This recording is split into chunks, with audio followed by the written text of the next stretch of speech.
Tudo bem? Para essa questão, eu desenhei aqui para você as duas situações, tá? Em que a gente tem um objetivo em comum, levantar um bloco de 20 quilos em 1 metro. Então, a gente vai analisar o passo a passo de cada uma dessas situações e analisando isso tudo, a gente vai perceber como se comportam os trabalhos, né? Porque analisando dessa forma fica mais fácil do que a gente simplesmente decorar que quando varia a mesma altura, o trabalho é o mesmo. Então, aqui, ó, na opção 1, que a pessoa, esse crossfiteiro aí tem, é elevar esse bloco na vertical. É como se eu pegasse o bloco aqui, peguei o bloco, vamos fingir que essa caneta é o bloco, né?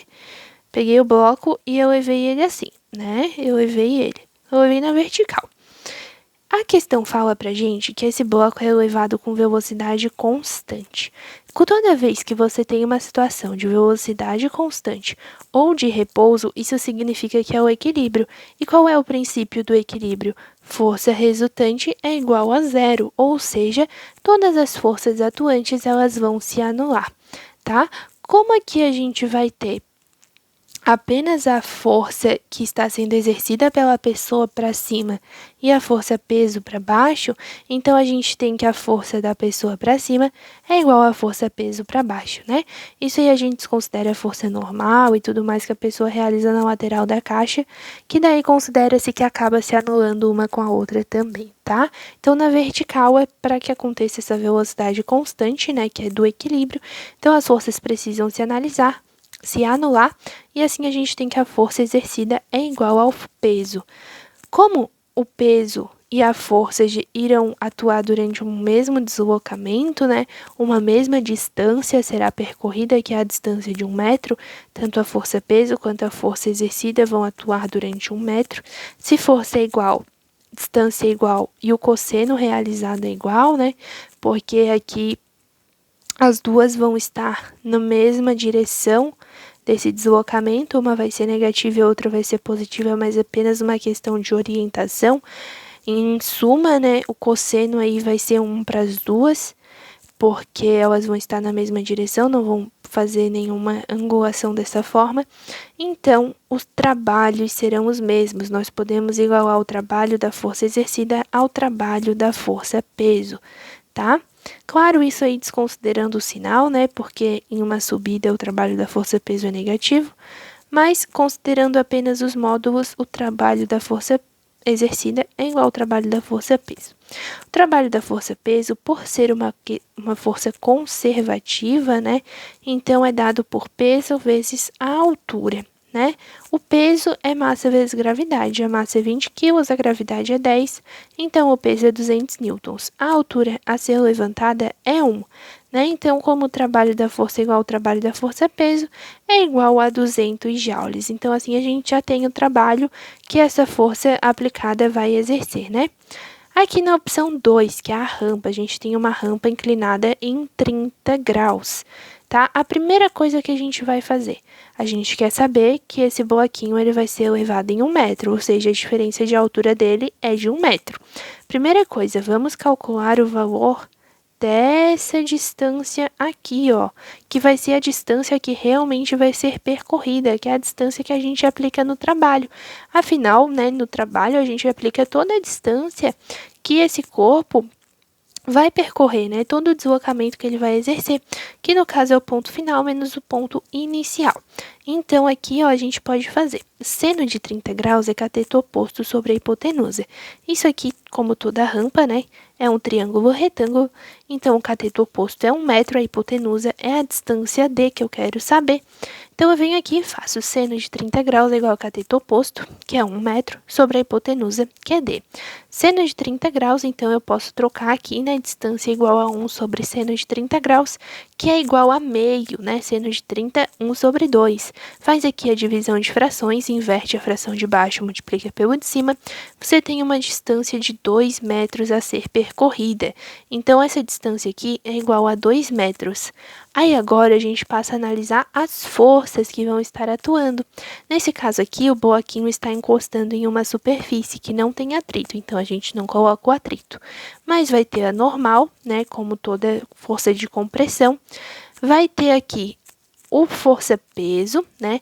Como aqui a gente vai ter um plano inclinado, então a gente precisa decompor essa força-peso, né, em relação ao plano, para que a gente consiga analisar e botar o equilíbrio em conjunto com as outras forças, né?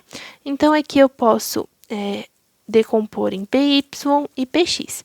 Por semelhança de triângulos, eu sei que o ângulo formado com o plano vai ser o mesmo ângulo formado entre o peso e PY, tá? Então, eu posso abaixar aqui esse PX e formar um triângulo também, peso, PY e PX, né? Como PX e PY sempre formam 90 graus entre si, afinal, as componentes de uma força, as componentes vertical e horizontal de uma força, sempre são perpendiculares entre si.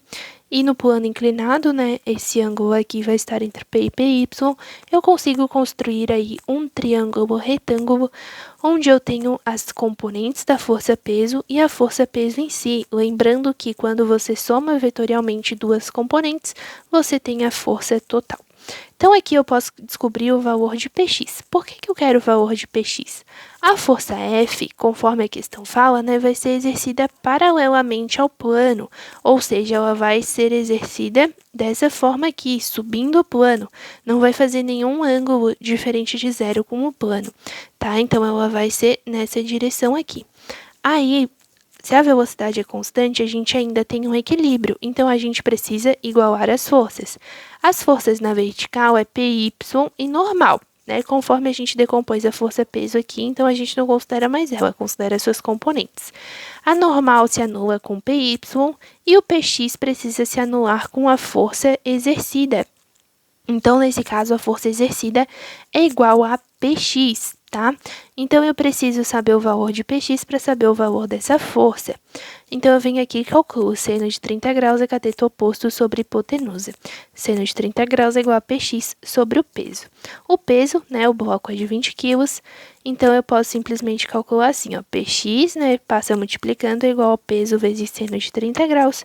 Peso é massa vezes gravidade, seno de 30 é meio, 20 vezes 10 fica 200, vezes 1 sobre 2 fica 100 newtons. Então, o valor de Px, que é igual ao valor de F, é igual a 100 newtons.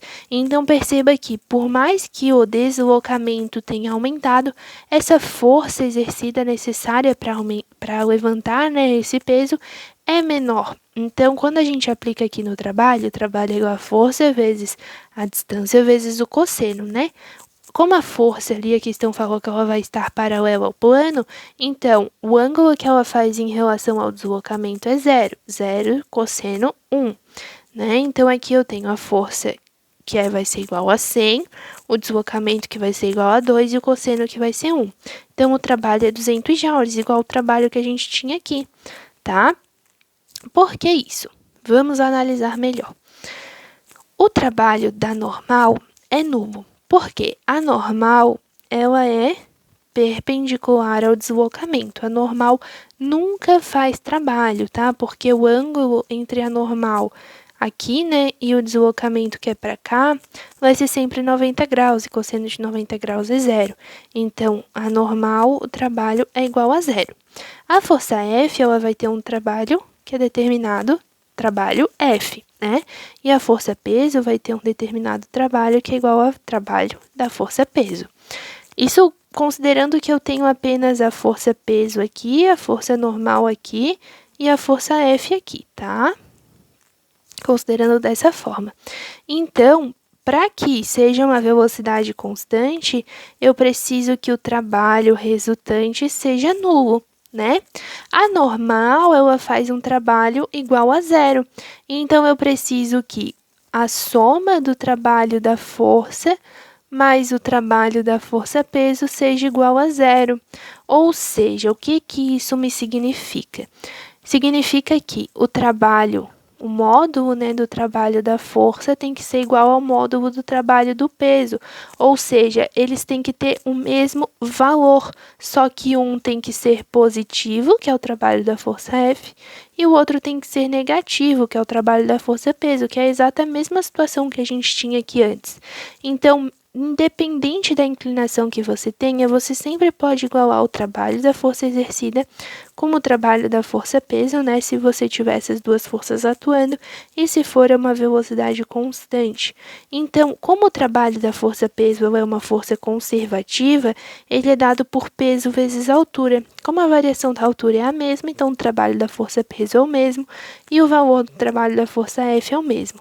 Essa é a forma mais prática e decoreba de você lembrar, mas está aqui toda a demonstração do porquê disso, tá? Por mais que o deslocamento aumente, a força exercida diminui, isso acaba compensando e gera um trabalho de mesmo valor.